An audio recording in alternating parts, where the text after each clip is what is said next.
पुत्र वेही आ घड़ी खन लाला अचे त तूं बि हुनखे सम्झा।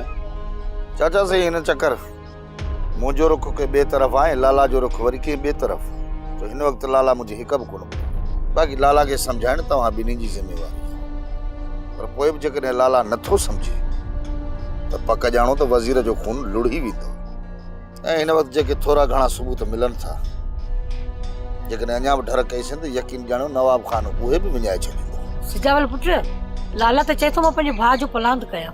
करे पलांद कंहिं झलियो अथसि, पर पलांद असुल कातुल सां करे, माबुन सां गॾु आहे। असां त चाहियूं था त ॻाल्हियूं थियनि।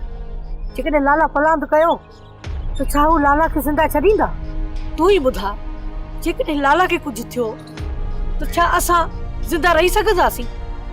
राति लाला सां असां बि ॻाल्हाईंदासीं ऐं तूं बि लाला सां ॻाल्हाए। पूरो पूरो ज़ोर रखंदासीं त ठाह थी वञे। वाह सोट वाह, अमाई बाबा के सुठियूं पटियूं पे पढ़ाई त ठाह कयो। अञा आदा जो कफन बि मेरो नाहे थियो ऐं तूं अती तो ठाह लाइ भॼंदो। मुंहिंजे जवान भाउ खे दुश्मननि रत सां वीचारे छॾियो। हिननि हथनि सां मूं पंहिंजे भाउ खे गुस्ल ॾिनो आहे सोट, गुस्ल। अञा ताईं अदा जे रत जी खुशबू हिननि हथनि मां नाहे निकिती।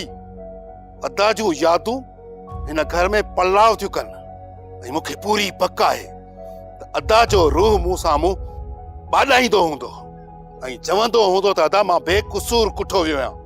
मुंहिंजे कातिलनि खे उन्हनि जे अंजाम ताईं ज़रूर पहुचाइजो। ऐं तूं हलियो आहीं ठाह जूं ॻाल्हियूं करण। न खपे मूंखे तुंहिंजी मदद। पंहिंजे भाउ जो पलांद करण लाइ मां अकेलो ई काफ़ी आहियां। जेकॾहिं दुश्मन मूंखां ज़ोर पइजी वियो न, अकेलो ई विढ़ंदुसि, विढ़ंदे मरंदुसि ऐं अदा सां गॾु वञी क़बर में पवंदुसि। हुनजे साम्हूं मुंहिंजो सर त सुरखरू थींदो न।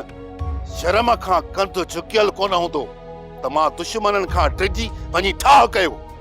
पर तुंहिंजे पलांद ख़ातिर विढ़ंदे विढ़ंदे मौत खे गले लॻायो आहियां अदा, मौत खे गले।